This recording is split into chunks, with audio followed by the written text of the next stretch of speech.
ออกจิตประกาศไว้ถูกทั่วตามหัวเมืองบ่ว่าแดนไทยลาวเขตเขมรเหนือใต้เดี๋ยวนี้เวียงจันทน์บุญเป็นเวรสร้างเขาพาไผมาขาสร้างได้สิยอมให้ดังเมืองพร้อมทั้งดังเขียวคมลูกสาวซาพญาขอม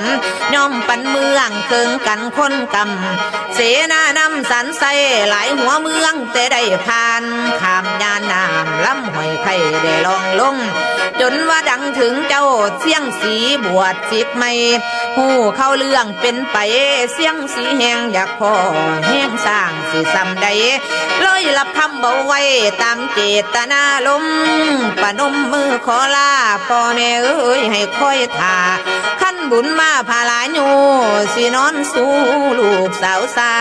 กูต้องไปเบิ่งหน้าเขียวคอมผู้อยู่เวียงเมียบักเสียงสิสมกันบ่เหอเจ้าคือกาได้ขาบไทยขั้นผู้สาวบ่ถูกใจสิปล่อยสร้างมูลานเขากวนบ้านพอเท่าคอมเขากวนบ้านพอเท่าคอมหอมโอ้ยโอ้ยหนอโอ้ยหนอ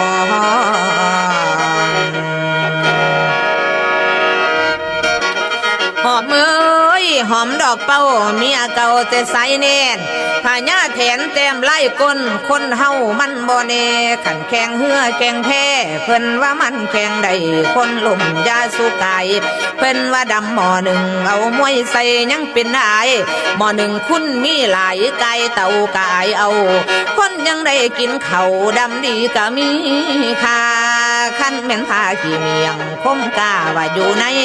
ขั้นกูขาสั่งได้มึงลาอีนางเขียวโตกูดำปันนินกินกูหอมปานนมสิบ่สมบ่นอลาแนวกาสิขาบไข่นั่งเขียวคอมสิบ่เป็นของไผบักเสียงสีขี้เมียงเอาสาวเขียวขึ้นนอนเตียงคือสิเกียงสะป่วยรว